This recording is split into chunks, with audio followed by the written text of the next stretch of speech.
soon because it's annoying.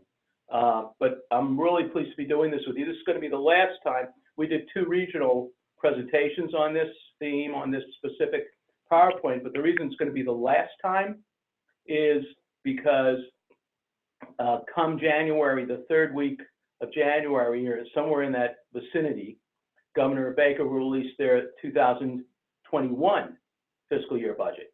And we'll be crafting the team here, you know, which includes Government Affairs team, Maura Sullivan, the director, Charlie Fisk, the policy officer, not policy officer, director of policy, policy officer Ellen Taverna. We'll be crafting a new thing. And then with Kerry Mahoney's help, we'll be looking at the overall picture of grassroots advocacy and what we need to do to have a successful year around advocacy. This presentation actually includes a piece getting you ahead of the curve and just reminding people about the importance of legislative advocacy.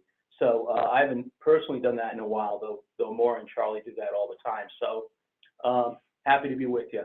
So let's see if I can move the screen. And interesting.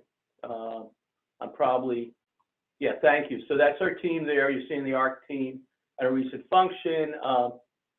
Really, we have 2 advocacy folks that are in the field alliance, the Advocacy Alliance folks, as you see as well, Kathleen Amaral and Herb, who I feel like Cabral, who before he was involved, both of them have been involved for years advocating.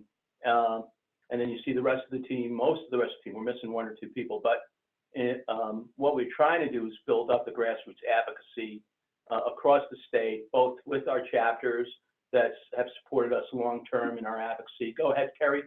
As well as the work we do with the national team. That's so important because basically, like democracy, the ARC's built on 3 levels. And in addition to the national and state level, we have chapters. Go ahead, Kerry, you can go through the next 2 slides and together. You see the chapters across the state. Go ahead. And then we also have people at provider organizations and other community organizations that support the efforts of the ARC or collaborate with us. Go ahead, Kerry. And so it's really important. Our mission, for those of you that might not really know it, by the way, it's the picture just from about 6 weeks ago with Speaker DeLeo and Maura Sullivan's in the middle. That's me next to her.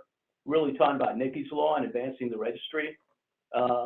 We touched on the budget for a minute, but the focus was Nikki's Law.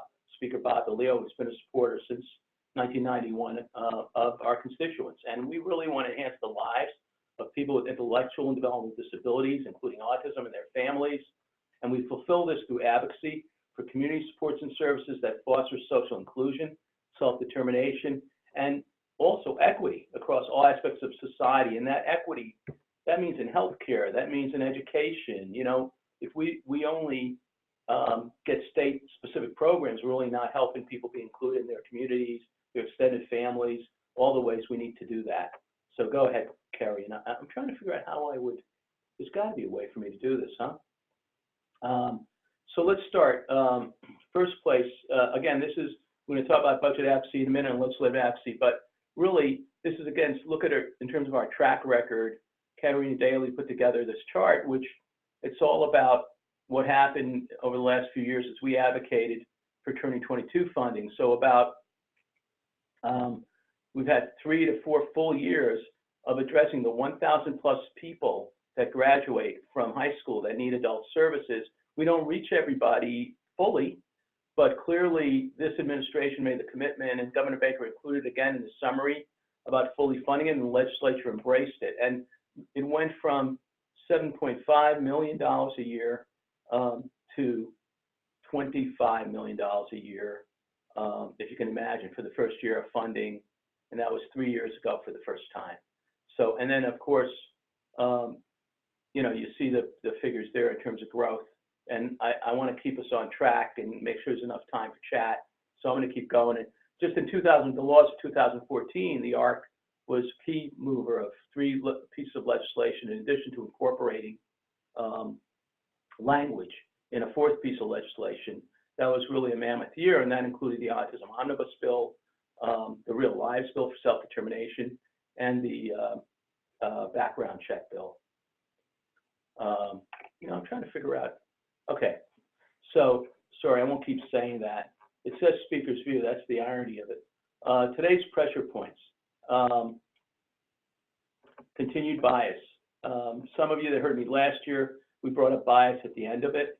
And the more we thought about it as a team and volunteers as well as staff, we realized, wow, bias really underlies all the limitations we face. And maybe by bias, I mean discrimination, both explicit and implicit. The lack of funding, the historical lack of legislation, the fact that we need legislation, right, for certain accomplishments, the fact that school systems are uneven in their supporting of kids with disabilities in school. So that's one. The workforce crisis will be our #1 policy issue for the next 2 years. I can't imagine. It's just so bad. I've never seen a crisis in my career this bad, with vacancy rates for those that have more, I would say program type services, community home, staff department, or those that are trying to hire people to come into the self-advocate's home, a person with a disability hiring his own staff, or families hiring staff. Families still provide over 60% of the home support.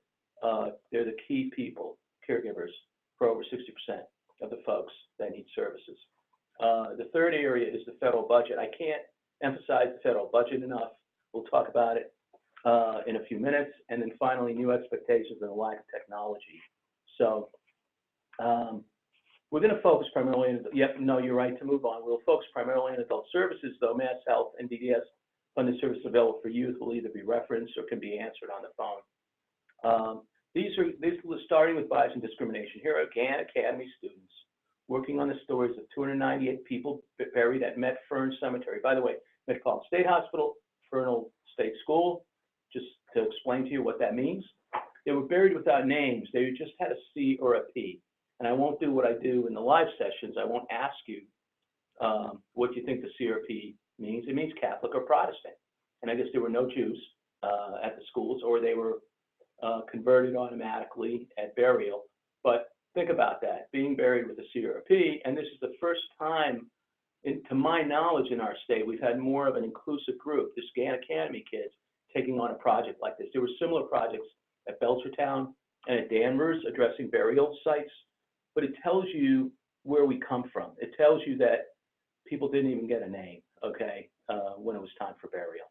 So not all people, but clearly certain people. So, I think that's really important. Let me go to implicit attitudes. There are really attitudes that occur automatically. You don't really try to be biased. It just happens. That's what we mean by implicit attitudes. And despite the progress made, stay with the screen for a second, Kerry. Social exclusion persists, and individuals with intellectual and developmental disabilities are highly vulnerable. They feel isolated. So despite increased physical integration, there's sometimes still isolation, even in one's community setting, right? And that's a prime concern. The other thing that Maura Sullivan recently commented on in some readings she's done is implicit bias can be shifted by exposing people to experiential learning. And it's got to be enough experiential learning. If it's limited or inadequate, people go back to their automatic reactions. So our Operation House Call program focuses on a really intense step-by-step, including live visits to the gold standard program, where 2 students go together to visit someone at a home as well as getting class experience, and then fill out a questionnaire, and their experience questionnaire on the web.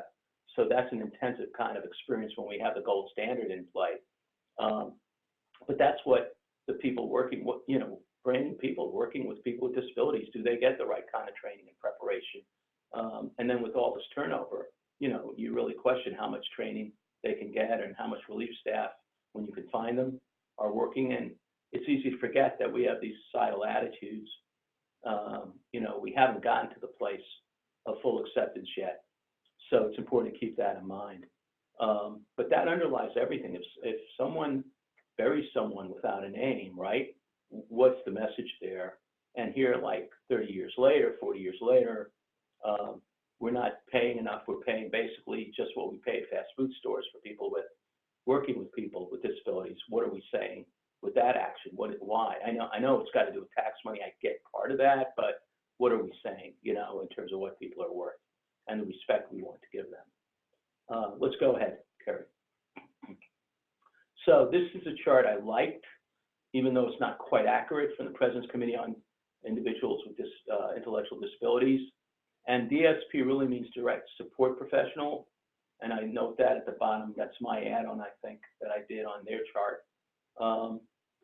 And it talks about all the different roles. And that's why I think they call it an interdisciplinary professional, because DSP, they're not trying to redefine the initials. They're trying to say, look how many roles, and maybe we're talking about a generalist. Maybe, you know, they have so many hats to wear.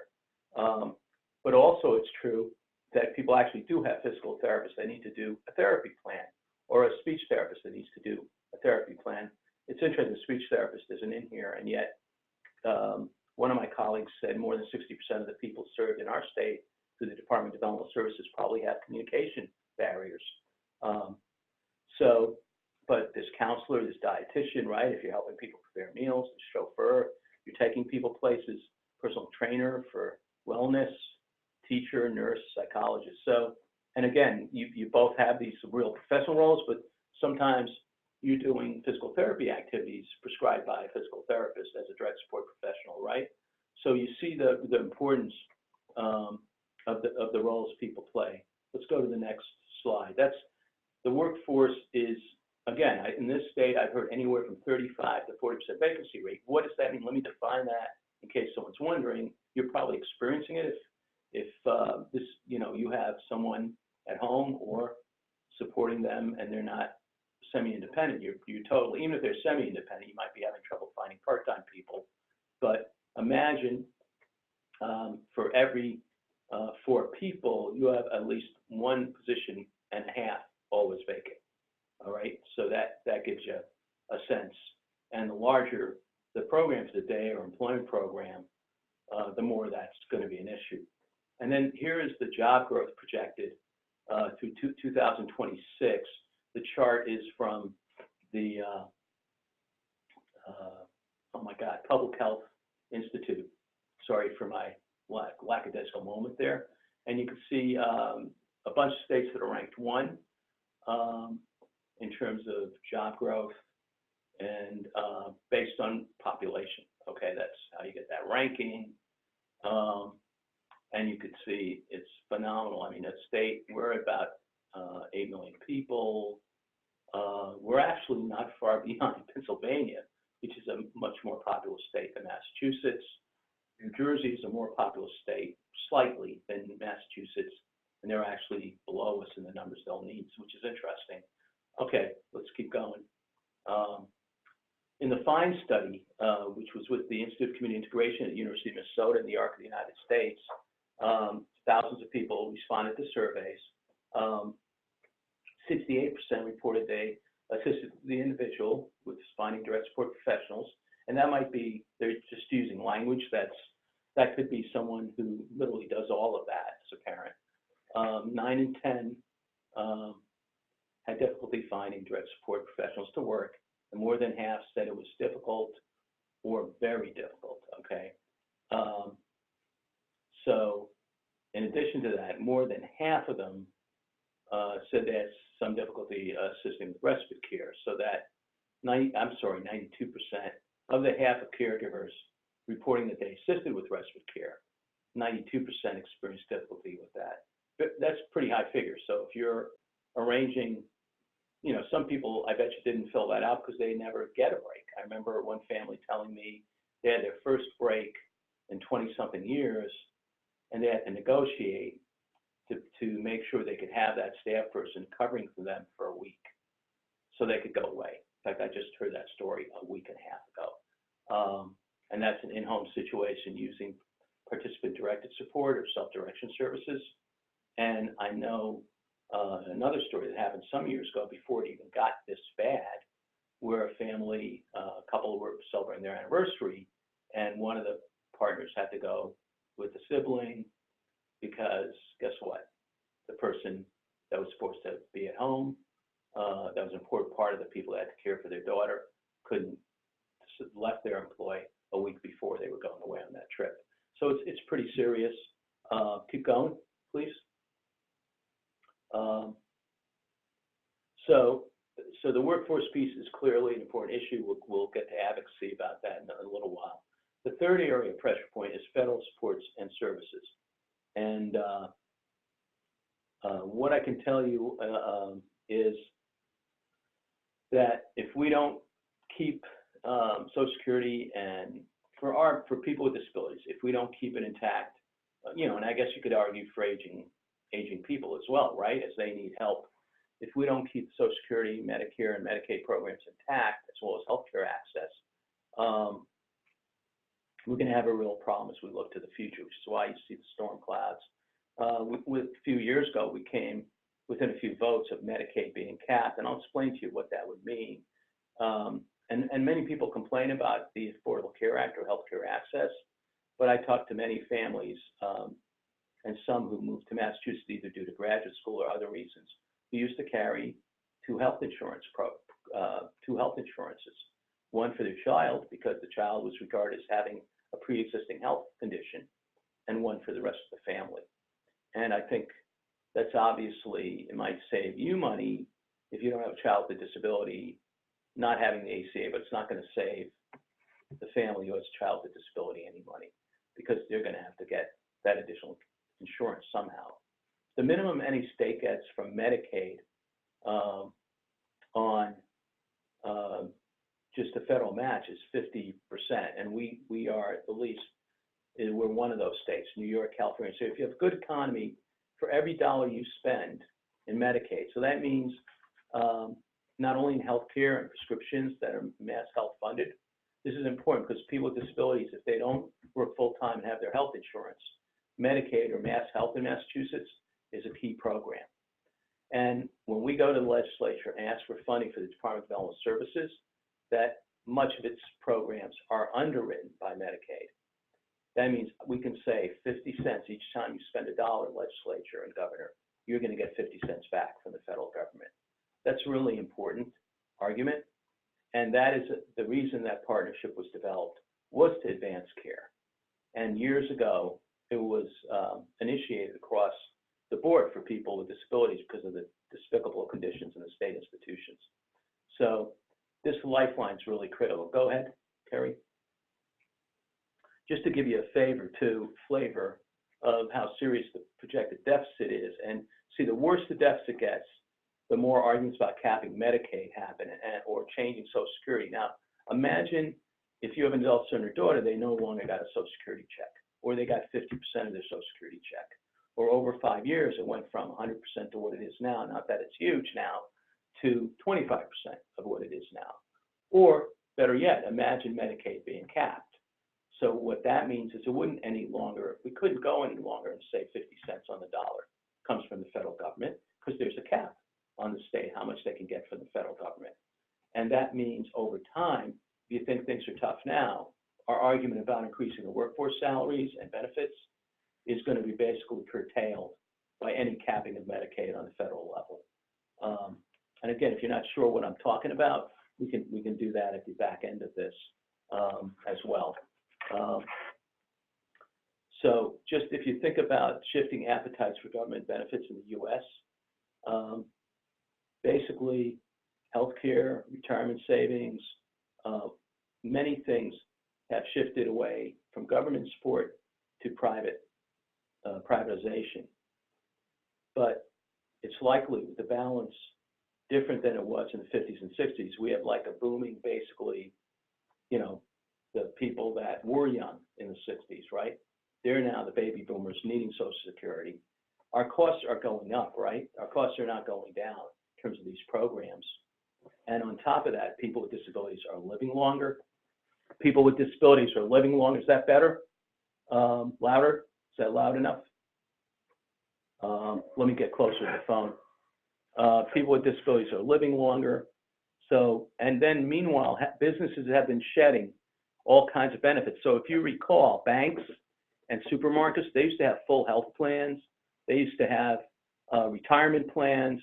And over the past 2 decades, they've moved away. They moved to part-time staff.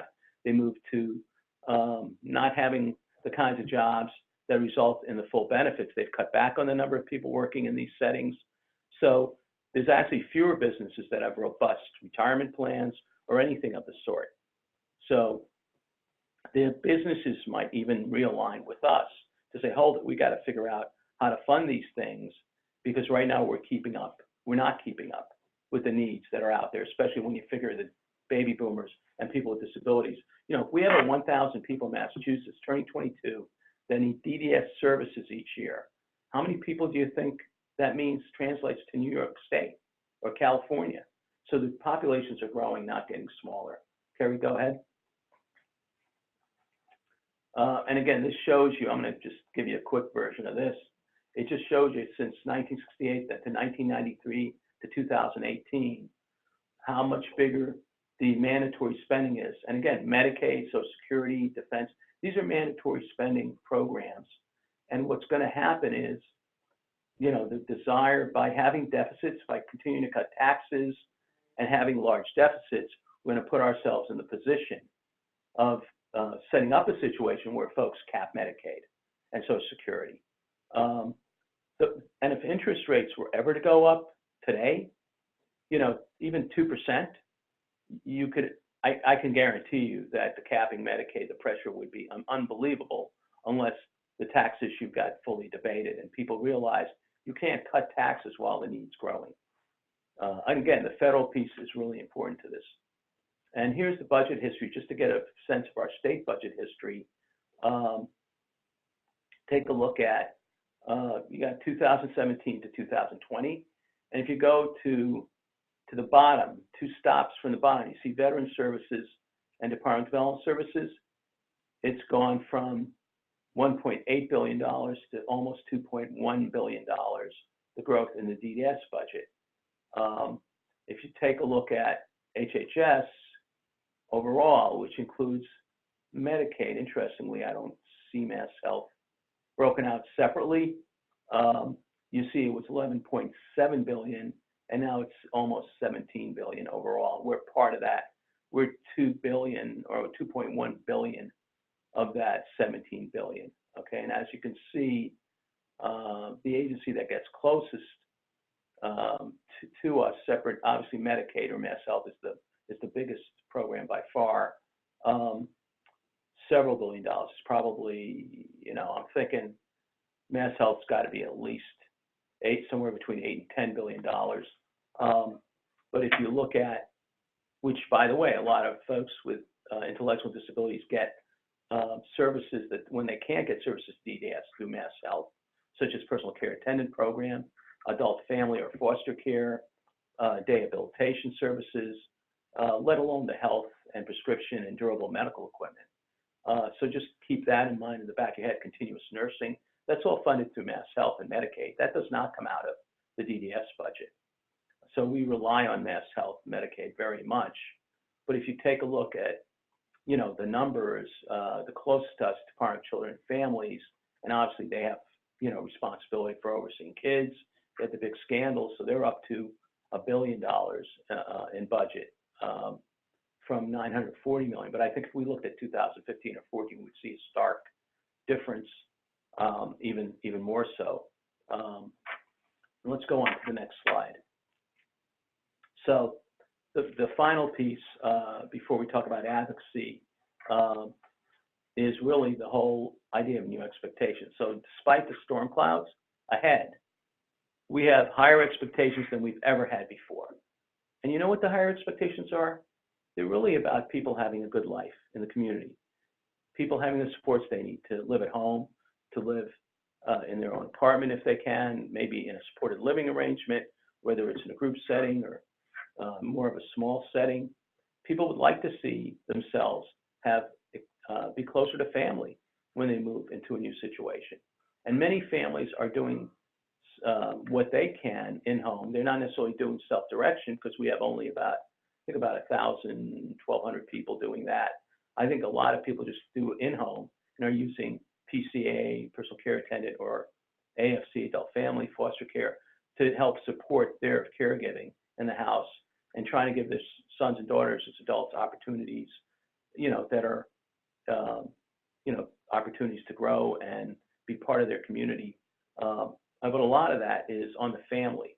So that means, how sustainable is that as the family gets older? And what can we do to address that challenge? And the workforce challenge plays into this as well as this funding. So let's go ahead and look at new expectations and the lack of technology. This is a chart which we're going to update soon. We're going to have some focus groups to talk about people when they turn 22, how little they understood the system. And this almost each of these lines deserves its own page. But on the far left of the page, as I look at it, or far right, if you're looking at it on its position on the page, it's basic benefits. And as this goes through, the basic benefits are things people with disabilities, not just intellectual and developmental disabilities, can obtain. And that means the RX, health, dental, durable medical equipment. I didn't list everything there. Then below that are long-term support services that I've referenced during the talk that are possible to receive. Personal care attendant, nursing, adult family or foster care, day habilitation. Then you have the Social Security check and Social Security support that right now, one of the federal initiatives, the ARC will be working with us, and a lot of that coming from a local affiliate, the ARC South Norfolk, and others saying, hey, we've got to do something about substantial gainful activity, or SGA. If people earn the dollars for that are way too low, we need to have a higher substantial gainful activity, because so people can get to the place where they're confident they're going to be working and having insurance. Otherwise, they get kicked off their SSI or SSDI. So it's a really important issue. And then finally, there's housing vouchers, and then there's the ride and reduced MBTA fares. And again, there's other benefits I probably haven't listed, but that gives you a flavor of what's out there. Then there's living with families, sort of how do you package things, both with DDS funding and with Mass Health, and we show you the two strands, in-home services, the day and employment. And then adult omnibus, autism omnibus is again, a combination of sometimes people leaving the home and people in-home supports. That is it needs its own line, okay? So we haven't updated this again because it'll go past the page. And then residential, you're looking at people who live in residential, all the different possibilities, 24/7. People who get more than 15 hours a week, but less than, full day services and supports residentially, and then those that get less than 15 hours a week. And then you have the work, day, community-based day supports versus day habilitation versus employment vocational. And many people may get both community-based day supports or day habilitation and employment services. May work part-time, then have these other programs to be occupied during the day if they want. Obviously, if you can live on your own and be home half a day and do your thing, then you don't necessarily have to be in a day support situation. The other agency that provides employment supports is the Mass Rehab Commission. I haven't talked too much about them, but that's another important vehicle. And then finally, DTA, or Department of Transitional Services, Department of Transitional Assistance.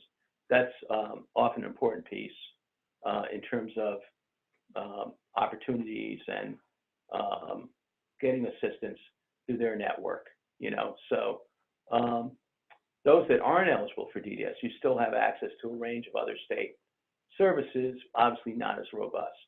And the expectation is people can work those things through. And then let's go to the next slide. So finally, in terms of new expectations, so you saw the chart there. It's heavily, historically, DDS is heavily delineated by congregate care options. And that means 4 people going together or 3 people going together to do things. And one of the questions becomes, how can we move the system from a congregate mentality to community and individual mentality? Because maybe of these 4 or 5 people there, somebody wants to be doing something else, okay? They don't want to all go to the same movie. How can we make it happen, where people have more individualized options during the week, a couple of times a week, and not have a congregate mentality? And this brand new article appeared on this recently, and I stole the congregate care mentality term from the article because I thought, wow, that's what I've been searching for, the words that describe this new change, this higher expectation that is not something we're bringing into the world, but listening to families, listening to people with disabilities. Go to the next slide. And really, the innovation is marked by person-centered focus, self-determination or direction. And again, it's got to be sustainable, social inclusion, part of the community, not just living in the community. It's less about the bricks and mortar. It's more about the supports to get around and and in the community. And clearly in the background or foreground, depending upon your job, you're worried about it being cost effective. And by that, we're not going to be able to get an individualized job coach 6 hours a day, 5 days a week, 52 weeks a year, or 50 weeks a year with 2 weeks vacation. That's not going to be an appealing kind of thing from a funding point of view. But I think we clearly could do better than we're doing, around that. Let's go to the next slide. And person-centered, some charts on person-centered that Kerry would have liked me to have the charting the course slide up there, and I recommend it. I think it's called lifetools.org. Recommend you go there, but it's really about the person, and it's not about, hey, we got 5 people living here. Let's all go to the bowling alley today. But I can't bowl. I don't even like bowling. Well, it's all right. Next month we'll do something you like. Go ahead. Go to the next slide, please.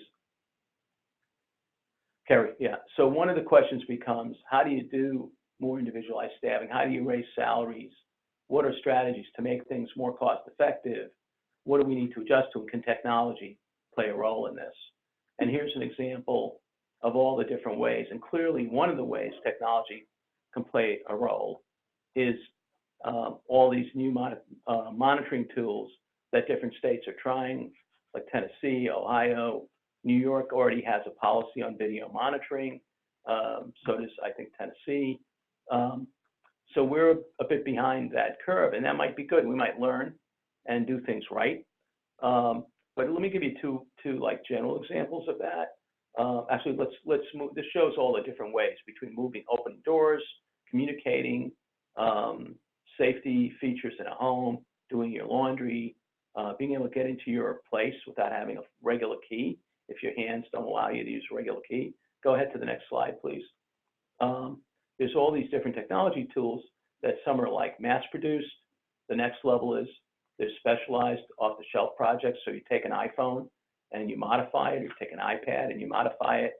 Then you might take something that's specialized and combine it with a mainstream product. And then you have custom. The most expensive, obviously, would be someone customizing assistive technology for you.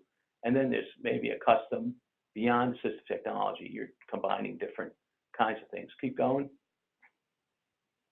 So one of the questions here, you see this tool with the phone.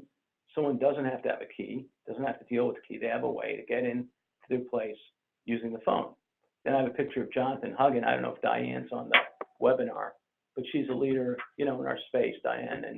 And Jonathan is able to use assistive technology to do his work. He's a photographer. He's a great photographer. We've used his prints to give awards to legislators. And we'll talk more about, the different kinds of things people can do. And I'm going to give you those 2 examples. And then you have this gentleman there who's older, might be a person from the, might not have had a disability as a young man, but now does as a person who's aging, and has different kinds of setups in his kitchen so he can stay somewhat independent doing his cooking and, finding things and the like. So on the light scale, if someone's semi-independent, and this is like examples we've gotten from other states, and we'll take Michigan, for example, but they find the person's so friendly that he's liable to let anyone into his unit, so living on his own was always seen as a risk because of his friendliness, good-natured. What they have is a front door video camera, and that video camera protects them, and they basically, because they're the kind of person who will check in with staff who are helping him monitor who's coming in, he will check in and say, hey, who's on the outside of the door if he doesn't recognize the person. And he has literally immediate communication with the person that's remote. The second example, but then you say to me, well, geez, what if he walks in with someone he doesn't know? What's the protection there? Well, there is a check-in for this gentleman that he checks in when he comes in and says whether he's alone or not, what the situation is. And again, right, you can have a check-in if you decide you need it, right at that front door in the hall, not in, you know, in the bedroom per se, and you're able to see who's in the room with him. And as he walks in, so that's another safety you could have. But clearly, you could have staff that come in during the week, help him or her do the things they need to do, and then use the video and related monitoring tools to help them be more independent. And then on the other extreme, I have a story of a woman who was confined to, well, actually, I won't use that story, it's too long. But let's say you have 2 awake overnight at group homes, but the homes are within 2 miles of each other. Maybe you only need 1 awake overnight, and you basically have 1 rotating person in case of an emergency. And so right there, you're again making efficiencies, not really increasing risk significantly, and you basically have a monitoring system 24/7 that is again on the other extreme of the dial. Let's go ahead, Kerry. So how are we going to advance change? So there's 2 levels to advancing change. One level is with the administration, right, and regulations. And right now we have a stakeholder committee with the Association of Developmental Disability Providers, Department of Developmental Services, and ourselves at the ARC. Yeah, we will post the slides. And we're working together to come up with some short-term recommendations within a few months. And those short-term recommendations are to get things happening. But to make sure that things happen that are best for the individuals, we really need people to be connected, stay connected. As we're improving things, as we're being more innovative, let's make sure we're advancing social inclusion. Let's make sure we're being personally or individually and family responsive. So we're going to need to advocate like we've never done before. We are at a juncture point. I haven't seen a juncture point like this since the closure of institutions, and we want it to go well. We don't want to make silly mistakes. We don't want to have unanticipated problems. Let's go ahead to the next slide, please, Harry. So the second level is the state legislature. And as you see in the cartoon, hey, he had over 2,000 Facebook friends. I was expecting a bigger turnout. So the reason I put that cartoon in is I think Facebook's great. I don't spend enough time on it. I'm impressed with people that do. But also at the end of the day, your state rep, your state senator, your congressperson, your 2 senators, they need to be touched by you. A phone call. They need to know you're watching. They need to know you're interested. If you like them, make sure they know that. If you're concerned about something they did, make sure they know that. Always be polite. But, you know, be yourself. Be assertive. And we have a system structure where you can go to the arcms.org and you can choose to take action. You can get the contact info on all your members. You don't have to physically go in every year even, but if you physically see them in the district or in their office at least once every couple of years, talk to the aide or the rep, make sure they know you're watching, that you care about these issues. The workforce lift is going to be a huge lift. It's going to be hundreds of millions of dollars over a few years, and if we're going to succeed. And we've got to get the salary level. The minimum is $17 an hour. At this point, you know, we're thinking maybe we should be saying $18 an hour to start with for entry level, and higher for those with experience, and of course higher increments to address what we call compression or salary levels above that. But we need your state representative on board, your state senator, and then on the federal level, we have a pretty good delegation. We need to let them know Senators Markey and Warren have been really responsive to the ARC's priorities. Our congressional delegation has been really responsive. We just need to know we know that. Please hang in there. So we won't see Medicaid capped. So on the federal level, they deal with those issues. On the state level, we can address the workforce issue. Go ahead to the next slide, Terry. And then you can go on our Action Center and you can pull up basically, so here's Newton.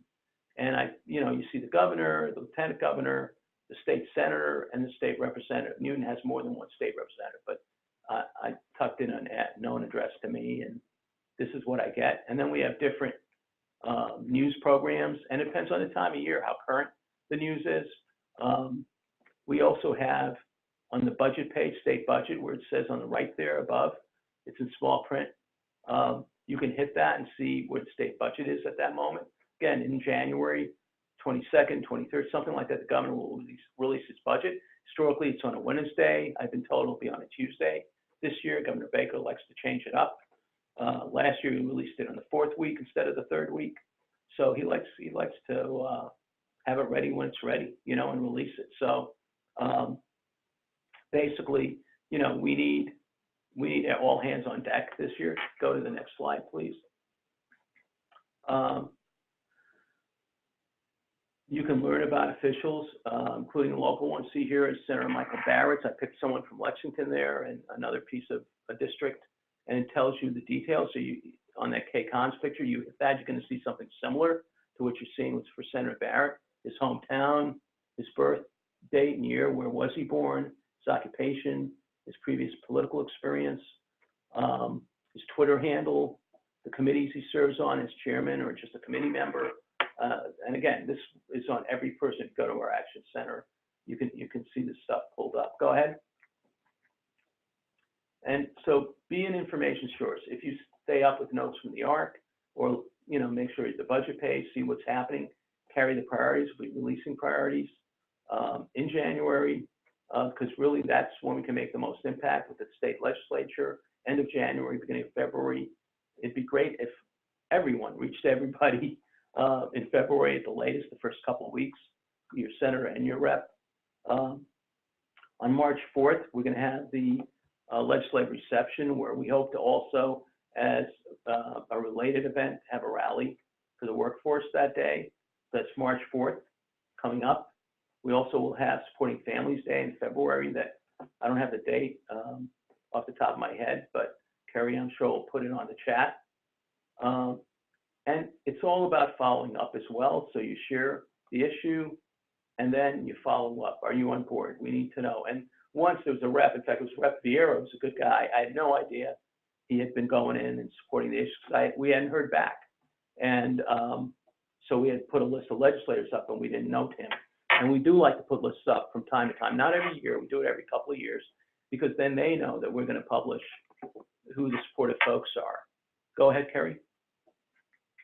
And so again, notes from the ARC that you can sign up, subscribe at thearcofmass.org, keep up on the web on the budget. And of course, for bills, we have bill priorities. There's a sheet up there. We're hoping Nikki's law will pass soon. We have some other bills that are in play. Again, your voice will make a difference. For every rep contacts Representative Miklowitz, who's also been supportive, but to say, hey, could you make this a higher priority? Because remember, House Ways and Means has to go through tons of bills. There's probably 200 bills out of the thousands that are filed that are in some kind of order to get reviewed by his committee, okay? We have to help bring up Nikki's law higher in that list. Go ahead to the next thing.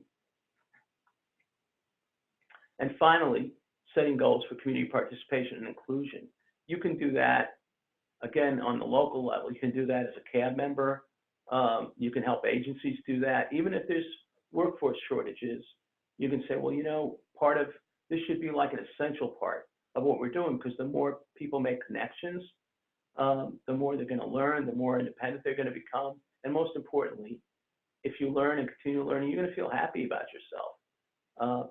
And the big thing, too, is building reciprocity. In other words, if you're getting someone involved in a club or an activity in the community, you know, once a year, you might want to do something where the person invites people for coffee and some cake or cupcakes at his or her apartment or home, and you help them do that if they can't do that independently. That builds a shared relationship. Go ahead to the next piece. Community participation is going to make a difference in people. Remember, we talked about bias. We talked about discrimination earlier. If we want to improve the workforce crisis, if we want to break the congregate care mentality, educating ourselves and staff is job number one. And we have to basically realize that changing people's attitudes, having effort, making the effort social inclusion is going to pay off in the long run for the short-term needs we have. So we help us as we work with the administration and the stakeholders. We'll let you know if we need help to advance issues, advance progress. We need to get better data too. That's something that's still in play. We don't have a commitment yet on how to get data. Our board of directors feel strongly we need a strategy working with the state and universities and perhaps accounting firms to get more data on people turning 22 and what they need, where do they live, because we can be smarter about it, more cost effective, as well as get them the services they would like. And finally, there's a consortium now that we're working with agencies who have data on 12,000 adults in the community. We'd like to do some more work on on their group as an aggregate, not in terms of the personal information, so we can figure out what are good strategies in preventing unnecessary hospitalizations, but also in improving quality of life on a daily basis. Go ahead, Kerry. So finally, personal advocacy is an essential part of the mix here. Are your goals being met personally, or is this big picture stuff not happening on the ground? Well, guess what? The only way it's going to happen on the ground is if we personally, with our loved ones and or as a person with a disability, advocate for our personal goals that really align with these state and national goals that we're trying to make happen. We have to make it happen on the ground, and change takes time. So that means whatever you're hearing, if you hit a barrier, we want to be supportive of you to cross that barrier. And you might need to have a few families together, working with the area office, working with others locally, working with your service provider to make these goals happen on the ground. You know, do your support plan reflect desired goals and needed supports? If not, okay, identify what's needed, what's missing, and build a personal advocacy plan so you can achieve that in the support plan. You know, and you don't need a personal advocacy plan. I guess what I'm saying is make a strategy so you get that incorporated and actually implemented in the ISP. And family leaders, including people with disabilities and staff, can coach individuals and other families. So we've done some work locally. We're working with chapters and others. We want to do more of that because we think change has to happen on the ground. It doesn't matter how many laws we get passed if it's not happening on the ground. And finally, the last slide, go ahead. Change doesn't happen overnight. And it's basically repeating what I said. System-wide goals succeed when there are champions on the local level. Personal advocacy helps advance systems. They go hand in hand. They advance the goals we're trying to do on the state level and federal level. So again, I hope I didn't go too fast talking. We got about 9 minutes, Kerry, I think, if you want to throw the questions at me. And I know people wanted, I bet, to talk about more either on the workforce or some other issues. Sure. Thanks, Leo. So anybody who has any questions, you feel free just to chat them in, and we'll make sure your questions do get answered. So there was a little discussion that was going on when you were doing your presentation, Leo, from Olga and Irene about the workforce development perspective. It's a real challenge to make these direct jobs appealing to job seekers. We need people like you to help make the case for it. And then also that providers need to do a better job treating direct support professionals. They're never invited to meetings. Nobody checks in to see if they're on board with what's being done. So Richard's going to actually bring this presentation to his board in January, which is awesome. So I think, you know, I think when I talk about that conversation, Irene, and not having DSPs involved enough, actually, that's sort of what I'm getting at. That's a great example of the personal advocacy that's got to happen. So, you know, something's agreed to an ISP. I'm going to assume this is what happens. And there's a higher level staff person, right, that shows up at that meeting. But then on the ground, it really never happens. And I think what I'm saying is, when that doesn't happen, okay, so what's the strategy for that? Do they want to make it happen? If you think that supervisor is someone who's responsive to you, I would go with that person who's at your ISP and say, you know, let's have a joint meeting together as a follow-up to the ISP, okay? Because someone's life is at stake here. We're not talking about just getting phone service established through Verizon or Comcast, right? It's not like a one-shot deal. And I think the key is getting buy-in, and I think that's what you're saying in the chat. You have to have buy-in. You have to have people understanding. And then what we don't know is that happening on the ground. If you ask for it to happen, you might want it to happen in 2 weeks. It might take 4 weeks. But as long as you have to keep pushing for it, it shouldn't take 2 months. It shouldn't take 3 months. You know, once that ISP meeting is done, if you've been frustrated time and again from things followed through, and I think that's when you say, hey, can we talk about this together with the team involved, the direct support professionals, so we can see it really get implemented this time, you know? And you don't have to wait for the ISP. You know, you can say, you know what, I think maybe here's a new strategy I want to try. And if people are responsive, right, they'll be responsive. And if people are not responsible, I think you have a new strategy you have to think about, right? Going above that supervisor's head. Go ahead, Kerry. Okay, thank you. Also, just Lucy and Richard, that they're both interested in having this presentation at their cabs. And so, yes, typically we have, we do record this session. It will take about a week or so. We'll get it up on YouTube, and we'll send people the link, what the YouTube link is, as well as the PDFs of the presentation. Any other questions? I was going to say too, Kerry, if I can. First of all, we'll have a new version in February, but this version, I hope it does get out further because I think we hit at some core issues.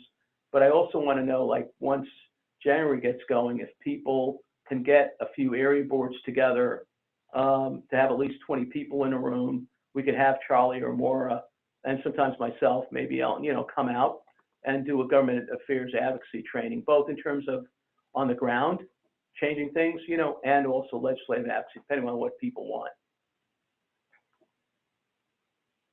Okay, great. How about anybody else had a question? Or just anything that kind of resonated with you today from Leo's presentation? Leo, I kind of like your advocate like we've never done it before. And I think I'd love to play with that a little bit about making that our almost a good slogan for the year. Mary said our CAB has done some advocacy and having legislators attend our meetings. What other steps can we take? Yeah, so Mary, great point. I think the experiential, ever since, I've been reading articles on the bias for a while, and then Maura said to me, recent article she had read because she focuses on it because of OHC, Operation House Call, experiential really pays off. So sometimes, I'll never forget a parent from Springfield telling me she had Stan Rosenberg, before he was Senate President, come to her backyard and meet her son. And I think that's a step that would be awesome for people who don't mind doing that. And if the home is a little bit, you don't want to do it at the home, which I understand, you can do it, at a more of a public place, maybe at a program site, and just ask the provider, hey, can we have a room? We don't want to make a show and tell. We just want to have a conversation. I want him to meet my son, my daughter, my brother, my sister, and I want to explain what goes into our daily lives. And I just think the experiential is really important. I had a couple of families I just talked to about some of the issues they're facing in self-direction. I think it's really important for people to hear from the families, some of the barriers they're facing. And I think without that, the experiential is an important part of it. So anyway, I want to recommend that. And I think, different parents can do it. It's good. And then someone suggested writing about your issues. I think that's true. And I think letters to the editor would be awesome. So Olga, thank you for suggesting that. And again, try to make it long enough and short enough, right? Short enough so people read it, long enough to get your point about the day-to-day, or clearly stories help make the message, as Kerry would say. Yeah, so we do not have a date set yet for the transition, Supporting Families Day, but it will most likely be the week before school vacation week, either that Tuesday, Wednesday, or Thursday. We're checking in with the State House about getting, a appropriate location. So that's grown over the years that we've done this. And it's a nice way if you've never come to the State House before, or even if you have, because it's a little bit, it's not as compact as like the MDDC ARC Massachusetts day at the State House. It's a little bit more intimate. We have about 100 people come. If you've never done this before, we're more than happy to match you with someone, and also help you talk about, what's important to you. So you'll be getting information on that very, very soon. We're meeting tomorrow, actually, to be able to do all the details.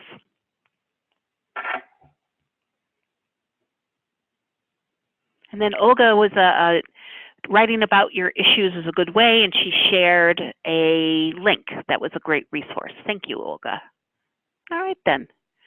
Okay, anybody else have any questions? We're just about at 1 o'clock. So, okay, Christina's looking for the article on implicit bias. So, Christina, we will post. Can we post that, Terry, or no? I can send it to everybody who registered. So if you want to just, yeah. The one I read most recently, I think, is in the AIDD journal. I don't know how easy it is to get their hands on, but I'll see which one more are referenced and see if that's easier to get someone's hand on. I know there are articles. If you go, there is public access. In fact, let me right now just try to tell people the link, and you can write it down. Though I know we're supposed to start. How come I can't? Let me just open up. Here, we can put it in the chat box. Okay, yeah, that's what I'm trying to get to. I'm trying to open. I'm trying to figure out how to open my. Hold on, let me escape the full screen. I'm trying to add a share so I can literally go online and find it really quick on Operation House Call, because there could be articles there. Might not be the one I'm talking about, but they're literally posted, and they're open to the public. So that's what I'm trying to find right now. And I'm going to type in operationhousecall.com. So you go to operationhousecall.com, and where are the articles? I know they're up here. Learning objectives, students. Okay, under students are learning resources, and I'm looking to see drop-down menu on the left. That's interesting. Well, forums I can't do, so I'm not a student. That's really weird. I know there's a ton of articles, and well, we can do the research, and we can also wait. You know, when I send you the PowerPoint, folks, the PowerPoint, we can send the articles as well. Okay, and then Olga was wondering, also please send mass numbers for direct workforce and needs from your perspective, numbers and skills needed, benefits of this work, personal stories. I think that's all in process. Am I correct, Leo? Right, well, we do have some stuff we've done before, but yep. Fact sheet, I'm going to send them yep. a fact sheet about why we need so if you go to the Arc of Mass website, Olga, you'll be able to find a lot on the workforce. /workforce, arcmass.org/workforce. It is there. There's a bunch of articles. There's a whole paper on the issue. So that would be great. It looks like we're gonna have to post the bias article, because with stuff I'm seeing right now, but people can go and see all bunches of articles from different times on that website, and it's operationhousecall.com, and I'm going to send it on the chat. I'm going to put it right now on the chat, just so people have it, if I can find my way back to it, which I hope I will. Here it is, window. Wow, this is really crazy. Plugin launcher, no. Now, why am I having trouble finding? Here it is, I found it. Let me get the chat, and I'll put it in, okay? Paste it. All right. So while Leo's doing that, I just wanted to thank everybody for the time and attention today that you have and shared with us. And also, at the end of this webinar, you're going to be rerouted to a brief 10-question survey, and we'd love your suggestions for how to improve our webinar series, as well as any topics that you would like to hear more about. So I want to thank Leo for doing a great presentation and for you being great listeners. So everybody have a wonderful day. Take care.